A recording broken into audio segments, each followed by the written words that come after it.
Welcome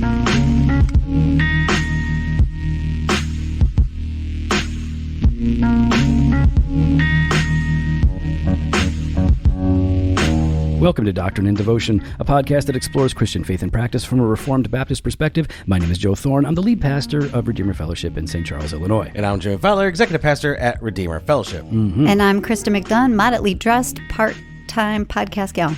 Okay, so you are moderately dressed, you said. I can't speak. That's good. No, it's fine. Modestly. Moderately. You can't even say modest. How can you be modest? Okay, that's really... I can't. Okay. I should just go home.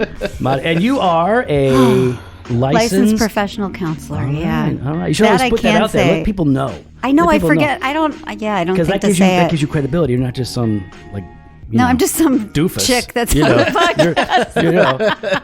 That's not credibility enough for Joe. No. Apparently not. I think people need to know that we only bring on super smart people. What? And Steve McCoy. Yeah. So all right, so we had this whole thing today at church, right? We did a leadership lab. Yep. It was great because nobody showed up. No, I'm just kidding. We had I was there. Awesome people showed up. A lot of people didn't show up, but a lot of people were traveling. Did they RSVP? Half did, half didn't. Oh, okay. Yeah. I RSVP'd. Yeah. Oh, yeah. And I didn't look. Oh, you took attendance. I didn't pay attention to you. I didn't see what you said. And so I took attendance. Well, I said no. And then I went so we did this exercise, and with scripture we were looking at a passage on anger, and though it was a discussion about anger and how to teach on anger and not being angry, and then afterwards I had to call the doctor's office, my eye doctor. Oh, okay. Because I got the thing going again. Yeah. Oh, can you see me? Wait, should I be on this side? Okay. My good eye. Yeah, I'll be on your good side. Yeah. You know what? My dead eye lines up with your dead ear. Oh, that's how we know. Good eye. Yeah. And that's your dead ear. That's right. Yeah, see, good. There we go. We're facing each other. We're on the same page. Like, together, we could be one person. One whole person. One whole person together. That's the only way. So I have this thing, iritis. It makes my eye swell up, and then it's my, I don't know, cornea, lens, retina, scratch. I don't know what it is. But anyways, it's painful, and it makes me lose my eyesight if I'm not careful. I can go blind if I don't take drops. So I call the doctor's office. It goes to voicemail, says, we're not open, but we'll get back to you. Tell us what you need. I'm like, hey, I need this prescription. Got to do the thing. So this lady calls me back, and she's like, I don't know why they called me. They're open. And so she must not be working today. She's one of the doctors, but it didn't go through. And I'm like, well, I don't know. That's not your fault. I'm just calling the office. And then, so she's already like, and I already told you guys, like, I'm a little sensitive today. A little bit, I'm not feeling good. I'm feeling down. I feel a little anxious, a little down. I don't know why. So anyways, so this lady's like, well, I don't know why they're calling me. And I'm like, well, I just called the number, and the number transferred me to that thing. Yeah. Okay. And she was like, well, you're going to have to come in. And we can't just prescribe that stuff for you. And I'm like, well, look, the guy whose office it is, who just retired, he was my doctor. And so I saw him all the time. But this is an emergency situation. I got to get the drops now because this is problematic. And you guys close at 12. I can't come in at 12. I would have to come after that. And she's like, well, we can't. There's no way we can prescribe it. I'm like, you guys would. So I didn't yell. Obviously, I didn't curse. Obviously, yeah. Obviously. I don't think I've ever heard you do that. Nope. But I did let her know that I said, oh, look, let me just be clear. I won't be coming in. I won't be seeing any of you ever again. I'm going to find a new eye doctor. So here, hold on. Wait. Now, I want you to do it in the tone. Oh, yeah. Okay, I'll do my best. Mr. Thorne, sorry. Yeah. You're going to have to come in for examination. Listen, I know normally I would, but yeah, so that's the procedure. Working until after. I'm working until after you guys are already closed. I cannot come in early. I mean, you probably should have planned ahead for this. No, this came up all of a sudden. I was not able to. I'm not able to just let you bypass the process. You guys have done it before when it was the guy who owned the whole place. It was his now practice. Under new ownership, we have different practices and procedures. Well, let me tell you what's going to happen. Here's what's going to happen. I won't be coming in, and I'm going to find a new eye doctor, and I'm done with you guys. Like you guys are putting me in jeopardy. The procedure is the same everywhere else. And then you know what she said after all this? She goes, well, I guess I could see you after hours. And I went, too late. Did you say it just like that? Too really? late? Oh yeah. After all this, I'm like, I don't want to deal with you. And what's funny is I failed the anger thing. Yeah, that was the whole point. It's like we just had a conversation on anger and don't be angry, and how wisdom leads you to be slow to anger. Yeah. No, and you could have failed. You could have gotten what you wanted. Yeah. And you sabotaged yourself. Oh, now you have to go through the whole rigmarole of finding another doctor. Oh, that's easy. There's 100 eye doctors around here, but not 100 good ones. Oh, probably not. Yeah, no, they're probably all charlatans. Exactly. Drip snake oil in my eye. Just like anyone with a clinical license or whatever they have these days and call themselves therapists. I know. Just like that. Licensed practitioners. Licensed by whom? The world. Where the devil's the god of the world. Okay. That's so it. you guys always want us to bring Krista on, and we understand she's better than us, smarter than us. It's all fine. But we like to bring her on, especially when she gets amped about something. You think I'm in a mood? You think I'm in a mood? Krista is in a She is upset. I've said that in confidence. Okay. I was going to moderate for the podcast. There is nothing shared in confidence with me. I'm learning Joe's that. an oversharer. I forgot you're an oversharer. I'm a generous, first of all, generous sharer. He's That's a how generous I like to think of myself as being That's generous. a way to reframe it. A little more positive. So I think you brought it up. You said, hey, do you want to talk about modesty? I did. I said, hey, are you guys thinking about doing that? Because I didn't know, like, if you... Because I was thinking the same thing. I'm like, yeah. Because it's been a thing. It's come up again. It's come up quite a bit. And again. Now, it came up with homeboy, Rico Suave or whatever his name is. What is his name? Brian? I don't know how to pronounce it. How do you pronounce Suave with a little... Suave? It looks French with a little tilde Suave. at the end. Suave? It looks like suave. Sous vide? Let me Rico Suave. How did he spell his name? I don't know. Rico Suave. No, I can't. Yeah. There's no accent. Just sous vide. Okay. We'll just call him a sous Okay. vide. Do you want me to read it? What did he say? Okay. He said, "Dear ladies, there is no reason whatsoever for you to post pictures of yourself in low-cut shirts, bikinis, bra and underwear, or anything similar, ever. Not to show your weight loss journey, not to show your newborn baby, not to document your birth story. Signed, your brothers." Okay, so I like it when some rando speaks for me. That's always nice. Thank you, guy that I've never heard spoke of. for every Christian man ever. But okay, so let's try to be generous on the front end here before people are calling us whatever bad names they want to call us. What's he trying to deal with here? In his own mind, like being generous. If you have to check your anger right now. I'm feeling in control. Unclench your fist. I see you Deep boiling breath. over. She's already... No, okay. So, like, how can we try to be generous with what this guy is saying? No, yeah, I think I don't disagree generally with his first statement. Like, yeah, you probably, you need to be modest, or it would be helpful if women were modest, I guess we can... Bikinis, I don't know. I guess we can debate that. I don't know why I wouldn't be posting pictures in my bra and underwear or things like that. I would, but Jen won't let me. Okay, well, Jen's I want to put... a First of all, wise woman. Those are for me. Yeah, but Oh those my are my gosh. eyes. Share. my I don't know. See, I don't share them. I don't post them online. So we could say that, like that. Listen, What am I doing whatever. here? So Suave says, like, okay, he seems to be reacting to a very sexualized culture. And I think we can Which all is agree true, our yeah. culture is hypersexualized in a lot of ways. Shampoo commercials. It's weird because in Germany, I remember seeing a shampoo commercial in Germany, and there was a naked lady in it, topless, and they didn't focus in on it, but it was a part of the commercial. But it wasn't like super pornographic. It was just, there was nudity in it. I didn't need to see that. But in America, we have commercials where women are having faux orgasms while they're shampooing their hair. It's more sexual, even though it's less explicit, right? That's a good point. That's a good point. So yeah, we definitely live in a sexualized culture, and we have encouraged women to, I think, emphasize and accentuate their physicality, their sexuality, in a way that is not healthy and good. So, like, I get what he is probably reacting to. There are some concerns, I think, that we have of the conversation that came out of this, and even some questions that we might have with that particular post, right? Yeah, I mean, I don't know if his original tweet is as bad as what came after it. No, I think it got worse. I think things got really bad.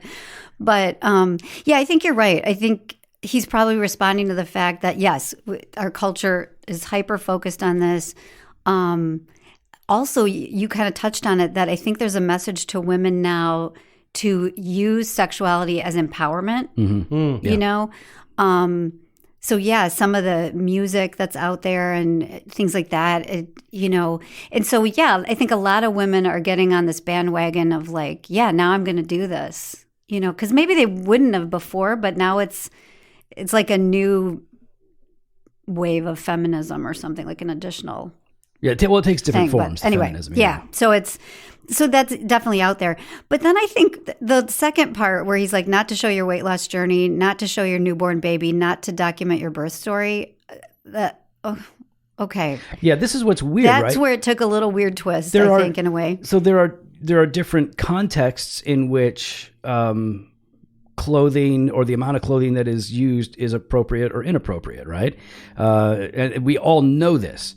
We go to the beach and, I'm sure the most conservative guys I know would prefer a one-piece bathing suit without the thong back. So one piece, full butt coverage, right? That's what they want. But they would find that appropriate at the pool. Right. But that would not be appropriate in church on a Sunday morning. But what's funny is Paul would find that inappropriate in any context in the first century. Like he would be like, "That's a rat. She is naked." That's what the Apostle Paul. Anybody in that day would be like, "That's nudity." It doesn't matter that she's got a tiny, microscopic, thin layer of clothing around her. She's basically naked. So there's a cultural element to it. There's a contextual element to it, and so it's. And then there's motive, like different motives, like what you're trying to do. All of that, I think, makes this more complicated than some of these guys that started to pile onto this conversation make it look like. So like there's a, oh man, I'm so not ready for this. Okay. So Jennifer Greenberg, she's on Twitter. She's got a lot of followers, 25,000 followers. But yeah, she's an author and she's a good lady. And so she started posting some stuff, dealing with some of these issues, right?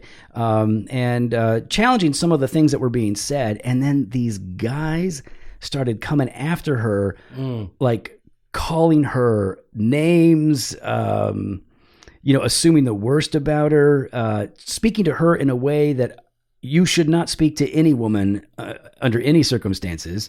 Like I was offended for how she was being treated by guys who call themselves Christians. If it was the people in the world, like, okay, that's how people talk. But like people that say that they're Christians, and this would be a sister in Christ who, even if you disagree with her take, why would you attack? Why would you? I mean, it got really. What was her take? Okay, so her take. Let me try and. Sorry. No, I thought you had it. No, I was trying to. So I think what started this was she had a long thread, like kind of addressing porn culture. I think was the original thing, right? Mm-hmm, absolutely. It was really good, I thought. Yeah, and so for example, like she said, on Twitter, she said, some Christian, quote unquote, some Christian guy accused me of sexually abusing men by seducing them in my scanty apparel. He can literally only see my head. So he must have been referring to her profile pic. It reminded me of Ecclesiastes 9:3, where God equates evil with madness. Sin is an insanity that we choose. And then this guy says, such a narcissistic denial of the fact that men are different. I remember a situation where we had to confront a literal adulteress and had to focus to look her in the eye because of inappropriate dress. It made us very uncomfortable. We had self-control, but felt very sexually harassed. Seriously, if dress had no bearing. And so, like, again, this is an argument he's picking with her. But it goes from this guy, Jared Barry, but it gets weirder. People start, like, making accusations about her. They say things like, okay, I'll read one. She said, for example, in here, a biblical view of modesty has little to do with clothing. Instead, it centers around the attitude of the heart. We are to be humble, not flaunting our bodies, money, etc. So you get the idea. Mm-hmm. And then this guy's like, well, actually, it has a lot to do with women wearing little or no clothing in public, posted on social media. And so that's where the conversation begins. Okay, and that's fine. So then she says something like, well, listen, just don't call me your sister in Christ and then list all of the ways I could unintentionally cause you to lust. That's not how brothers should think about their sisters. So here's what she's doing. She's saying, listen, a big part of this is how you look at and think about women. Yes. It's not to say that women don't have a responsibility to be self-respecting people, and how we present ourselves as men and women matter. But this is also very much, and in fact, biblically, I think she's right. The emphasis is on what you do with your eyes and your heart more than on what someone else is doing with their body. Yes. So let's talk about this. Let's talk about modesty. Like, what is modesty? Not like what the world or what the Christians are saying modesty is, or maybe we do say that. But what is all this talk about modesty? How would you define it, or how do you think people are seeing it? Well, I think most people think of it immediately in terms of how much skin is showing or not showing, right? So I think that's the first go-to. Probably for sure with Christians, but maybe even non-Christians too. You know, we think about that. But as what is a modest home? Oh, okay. Yeah, one that's not overly ostentatious or whatever. You know, it's just kind of it's not showing off. Right. It's nice. It's just normal. Ostentatious, yeah. Versus, it's not ostentatious, just ostentatious. It's not Austin Powers. It's not, Who is ostentatious? Yeah, that's right. So it's not like Michael Jordan's place that hasn't sold in 10 years. Yeah. Exactly. Jimmy tried to lowball him, and they were like, forget about it. MJ wasn't having it. He wasn't, not enough, Jimmy. I was like, come on, MJ. Jimmy's like, I need that helipad. It's really, Joe's always joking about a helipad. I finally have one. All right, so there seems to be, when we're talking about modesty, it is oftentimes applied to how women dress. That's very much how it is frequently applied, especially in the Christian world. But modesty seems to have more to do, even when we're looking at it biblically, with humility and with self-control and with what is even culturally decent. The culture has to play a role in this. There's no doubt about it in my mind. And there's actually only like a couple of passages that even talk about modesty, right? And when these passages talk about modesty, it's not about anything sexual at all. Yeah. Before we get to those passages, can you expand how culture has to play a part in our definition of modesty? Yeah. Because I think I could hear a concern of, well, the culture shouldn't be speaking into what, as believers, you know, it shouldn't be speaking into, I guess, our ethic, right? Our ethic comes from Scripture and Scripture alone. So how, because I agree with you, I do think there is the sense, but how does that play? Because I would say if the principle is you should be humble and not find your identity in your appearance, that you should guard your heart. And if we're even then applying things outside of modesty to like, oh, you shouldn't be tempting people to sin. Like that's something that the Bible tells us, don't tempt people to sin. All right, cool. So then, that's fine. We can agree on those things. Those are biblical principles. And what do they look like? Because if culture doesn't play a role, then we are at a loss because the Scripture doesn't actually tell us how to dress. The Scripture doesn't give us the length of skirts. If anything, it tells us to be wearing more than any woman wear because it talks about head coverings and things like that. So what we have are principles that are supposed to guide us, but no specific prescriptions. And in Paul's day, you know, when he's talking about modesty, he's talking about like I'm going to read a passage. Yeah, go ahead. So it's 1 Timothy chapter 2, starting verse 9. Likewise, also women should adorn themselves in respectable apparel, with modesty and self-control, not with braided hair and gold or pearls or costly attire, but with what is proper for women who profess godliness with good works. So even here, and the two passages are very much like this, that modesty is related to a humility of heart that isn't caught up in the materialism of the world. Right? That's really what modesty seems to be emphasizing here, not with how much cleavage you can show, because that really wasn't a problem in Paul's day. That was assumed that you weren't going to do that. Yeah, right? That was a pretty established principle. So then if we start going, okay, so then what does this look like in various cultures and countries at different times? Even just in America, what age of America determines modesty? Because there was a day when what women wore to the what do you call it? Beach. Yeah. I don't. Obviously, you see how much I go. They wore bathing skirts and bathing gowns. That's what they were called, or swimming gowns. And then And then it went on from there, and it got more and more revealing over time, and then more comfortable, to be honest. So, like, what's okay at the beach, and is what's okay at the beach really okay, or should it be women only are allowed to go to this beach and men only go to? It's like it's all so much of it's cultural because it depends on what is offensive to people or appropriate to people in a given time in a given place. So. Since the scripture doesn't tell us exactly how much skin you're allowed to show on your arms or your legs, there has to be some sort of cultural component to it. Otherwise, I don't know how you're supposed to answer the question. And I think people know this if they're honest. They know, yes, culture plays a very significant role. Now, when does culture not? When is it clearly this is without question an inappropriate amount of skin being shown? Even then, it's going to be determined in part by context, right? A male doctor can see a female patient and vice versa. So it comes down to, I think in my mind, what people are struggling with is sexualization, temptation, intent, and then with all of that, just cultural norms. Cultural norms are important, and even though they're not biblical truths, if it's seen in the culture as very risque for a man or a woman to do something, it's not a good idea for a Christian to do that thing because, the culture sees that as a very sexual presentation. We're supposed to be self-controlled, so we shouldn't do that. So I'm just saying that culture plays a part in the whole thing. It kind of sets the context. I don't know any other way to determine how much is, and again, they would say, well, if you're asking how much you can show, you're asking the wrong question. Fine, agreed. But we still have to determine, like, what are the boundaries? Right. And different cultures have different boundaries, right? But yet still have the same issues, so that you might be in a country in Africa that's really warm where women are topless and the men walk around and they're not they're not triggered. They're not lusting. That, right? No. Yeah. And I'm not suggesting right or wrong. It's just the way it is. But as a culture, they've adapted. On the flip side, there's other countries where women are in full burqas. You can't see them at all, and they're still raped and assaulted. Yeah. But they're completely covered. We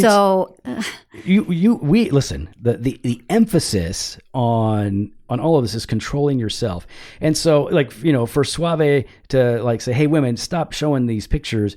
Okay, listen. It's not that I disagree with probably what's moving you to say something. And I would assume part of what's moving you to say something is that you're a man, a weak man in many ways like I am. And so like, yeah, we can lust pretty easily. It doesn't take a lot for us to put a woman in a burqa. I can see her eyes. That'll be enough. Like, look at those eyes. That'll do. That'll do. So I think that like you can say like I get what you're saying, but then when you start like hammering down, like the emphasis, you need to be focusing on you. Your exhortation should be on men. And I think that's the frustration there, right? Is so much of the conversation is on, for women to be doing this rather than really for men to be reflecting upon their own heart and character, right, and how they view others around them. Right. And I think as I looked through social media and the responses, the women that were pushing back, like Jennifer, Beth Moore made a brief comment and then she got dragged into it like in a ridiculous way again. Those women were not making a case like we should be able to flaunt whatever we want. Right. That was not their point at all. I think their point, and what, when you said I was amped up, what's been bothering me about these discussions is that it always, like Jimmy, you alluded to, it's like it's the woman's fault. Like I saw people making comments like, this sounds an awful lot like Adam blaming Eve for making him eat the apple, like not taking responsibility for what is your responsibility. And so I think that's what women are pushing back against, whether it's, the debate about women and how much can they speak, teach, whatever in the church, what they're wearing. There's a theme that women are somehow a problem. And if there's too much latitude given to women, it's going to go bad for men. Right. What is that? Yeah. Like, I think that's what women are like, you know what, we're done with this. It's not frustrating. Yeah. Yeah. It's not that, I want to wear some really, low cut thing or whatever. It's just, I'm tired of this. This doesn't have to be like this. I think it's helpful. So I would say what you just said made me think. it's important for us to understand what people are saying, right? And why they're saying it and what they're trying to say. Even. Like we do this with people that we disagree with all the time. Like, he's trying to say this. I think that's good. Now, what he actually said doesn't work because it's too confusing. And so like with this guy, Brian, saying what he said, okay, I think I know what's bothering him. And that's something that we can maybe agree on and talk about. But the way it comes out, it's really confusing. And I think he gets some things wrong. And then some women are responding to him. Some godly Christian women are responding to him. And now they're making points. Now, listen, don't conflate what they are saying with what other people are saying that disagree with this guy. Like, Correct. Understand their point. It's really important. And I think what I was thinking about earlier about modesty is that it really has a lot to do with, like we said, humility, but I think self-respect, like respect for yourself and respect for others. You don't want to treat men should not treat women like objects, right? We shouldn't treat them like a piece of meat, right? We shouldn't objectify women, and women shouldn't do that to men, and we shouldn't do that to ourselves, right? We shouldn't objectify ourselves, and that's all about self. We are people made in God's image. We should comport ourselves with dignity, and all of that. But I think like showing your gains at the gym in your yoga pants and like showing like, hey, look at the muscular things that I'm achieving. Like I see that on like in my Instagram all the time, men and women. And there's no like, except for like, holy smokes, that person is jacked. Like that's it's encouraging. Right. Now, there are gradations and there are lines and different temptations are different for people. Different temptations will trigger different people, but that's why it all comes back to what Jimmy was saying. Like it's all about like, can you control yourself? Can you maintain control over your own vessel? Or are you constantly going to be looking at everybody else and saying like, well, listen, I can't control myself because of what you're doing. That's just not how it works. And I think that's like our culture, men have really become like, used to, I think, not taking self-control seriously and lobbying blame on others for it, right? Yeah. Like, they're not able to do it. And so because they're not able to, well, it's obviously not my fault. It's yours. You need to change, not me. Yeah. Well, you're making it hard for me over here. Yeah. Why are you making it hard? Yeah. Why, stop it. Like just make this a lot easier for me to get through. Yeah. Right. I think that's our sin nature in general. Yeah. Like I see that every day in sessions and things like that, we want to blame shift. Yeah. We don't want to own what's our part in it. Right. Yes. And so then in this context and in a Christian context, these men know like, don't cause a brother to stumble. Okay. True. Like that is true. Yeah. But, Kevin and I were talking about this before I came over, and he made a good point that he said, just because they may be technically right about what they're saying doesn't necessarily mean that it's helpful to say it either in that way or in that moment. And I gave the example of like, imagine we're at Redeemer and we'll say a woman comes in let's say she was a prostitute and she just, got done working and she came dressed the way she does. Would we be right in being like, hey, you shouldn't be dressed like that? Right. Yes, technically we would be. But here's this woman, maybe she's coming to hear some good news. Maybe she's seeking God. If we led with that, she'd never come back. Well, like that. So there's like a time and a place. Yeah, and I'm thinking, what are they going to say? They're going to say, we're talking to the Christian ladies who should know better.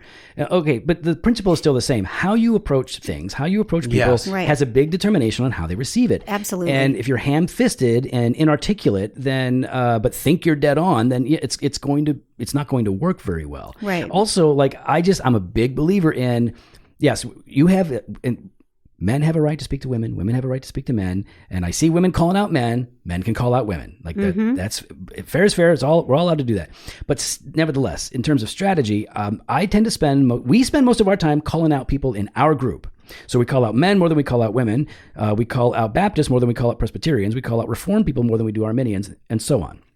Because I'm focusing on our problems. Now, again, there's a place for that, and I think there's a better way to do it. So I totally agree that there is probably a better way to go about it, but also there isn't enough conversation about like, well, what actually is modesty, and how do we handle one another in the church when we're we're facing these cultural shifts. I just don't think there's been enough thought done on these issues. That's a really good point, because I was thinking, seeing this tweet and then what came of it.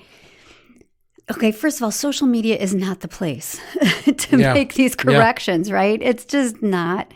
So, for example, if this is an issue in your church, so, pastors, it's your role to speak to this, especially if you're preaching through, 1 Timothy or whatever. Obviously, you're going to speak to this in a general sense.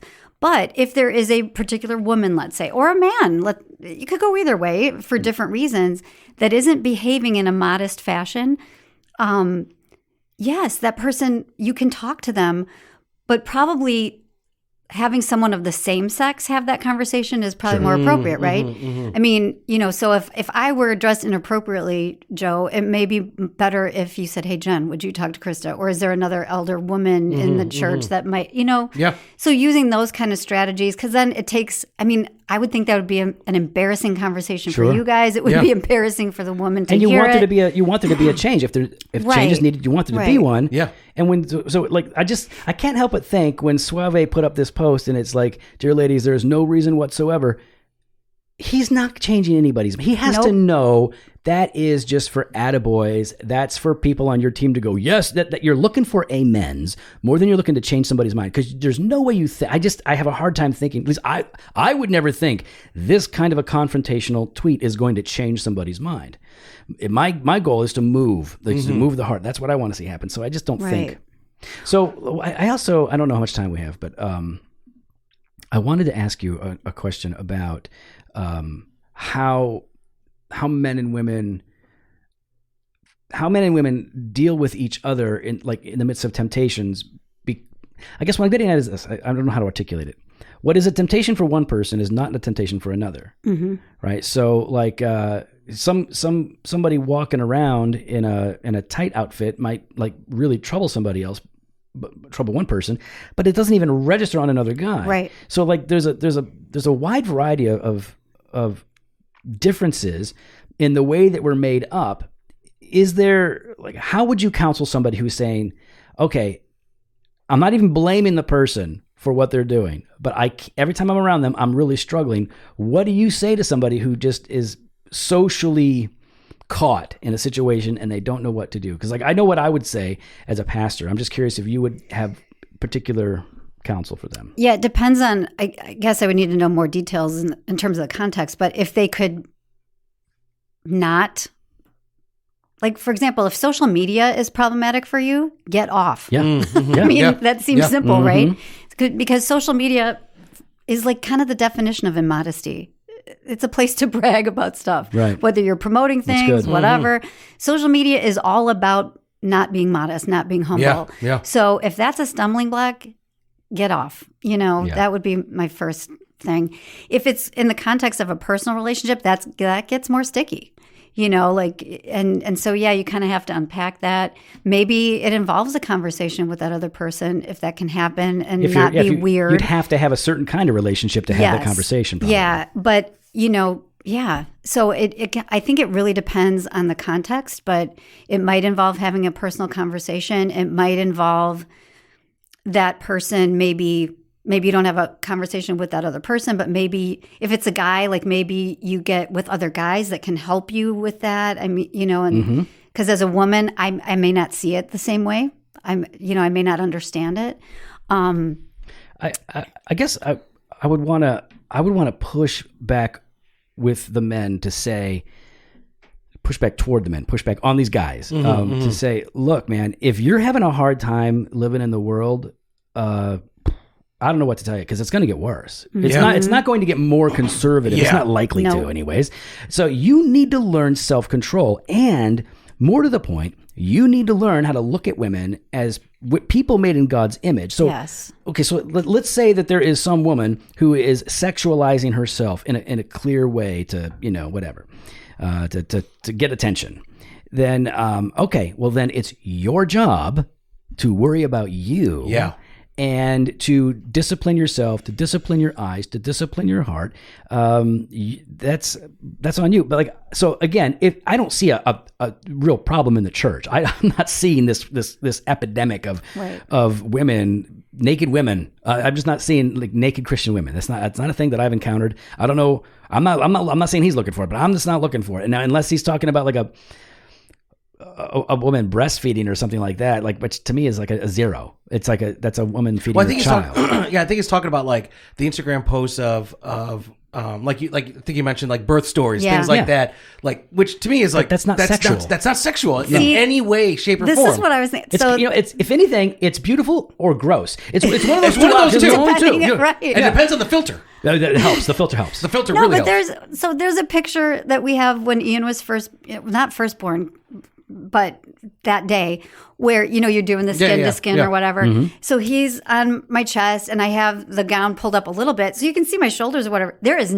if somebody found that arousing, I'd be like, what is wrong with you? You're a weirdo. I look horrible. I mean, I just was in labor. I mean, but thankfully we didn't have social media then. I would never have posted that because I am too self-conscious, vain, whatever you want to say, to have posted a picture like that. But yeah, that's different, and there were women, like when I was reading through the comments, there were women saying the things they were taught growing up. Like I was taught that I shouldn't eat a banana in front of other people at church camp or a hot dog. And my thought was like, if I can't go to Portillo's and just eat a hot dog normally without worrying about a guy, I'm sorry, that is not my issue. No. That is weird. That just says more about our Christian men today than anything else. Yeah, that shows it's that an you indictment on have us. a pornographic mind. Yes, right? Like you are reading into stuff, and that's a you problem. And listen, I have that issue. A lot of guys have like this. That happens. And like, if it keeps popping up on your social media, just so you know, that's an algorithm. Yeah, there are a lot of which was algorithms. said a lot on these threads. That's an algorithm. Yes. Mm-hmm. That's why it's a For You page.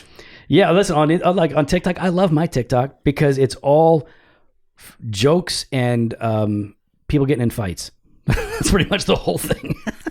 Yeah, it's humor or it's people trolling other people and then getting in fights. Yeah, I got like it's all stand up, comedy acts and cooking. Yep. And Europe. Mm. Just like travel. But if you ever doubt the beaches in Europe, I bet. Yeah, but if you ever doubt the algorithm, I think I watched one like cute baby video. That's all I get now. I mean, yes, you got to like some other stuff. You got to get the in there algorithm is strong because it will keep coming back. It'll get you. Yeah, so that is for sure. Well, look, I guess the bottom line is right that we need to respect ourselves and we need to respect each other, and that means how we present ourselves in public matters. It does matter. Yeah, absolutely. We shouldn't sexualize ourselves outside of the marriage bed. Right? We should encourage each other to holiness. Oh, that's true. And we should really focus on controlling our minds and our own hearts because it doesn't matter. It matters how people dress, sure. But in the end, what really matters is how are you going to live life in a world and in a culture where they're constantly throwing temptation at you? If you can't, I can't drive into Chicago without seeing billboards that are at least somewhat pornographic. Right. You have to learn how to control your mind, your heart. And just show respect to people if you disagree with them. Goodness sakes, man. Everybody. I'm in a mood. Yeah, you're in a mood today. Well, we'd love to hear your thoughts. You could follow us online on Instagram and Twitter at DocInDevo or on Facebook /Doctrine and Devotion. You can head to the website, DocTrineDevotion.com. There you can contact us. You can sign up for the email blast or hit up the store, JoFoStore.com, and grab some gear. We got that fresh part every Monday and Thursday, blog posts and video content over at the website. And we got that all-access exclusive content. Banter Truth on Tuesdays, Weekday Wisdom Monday through Friday. Head on over at DocTrineDevotion.com /all access to sign up today. Later.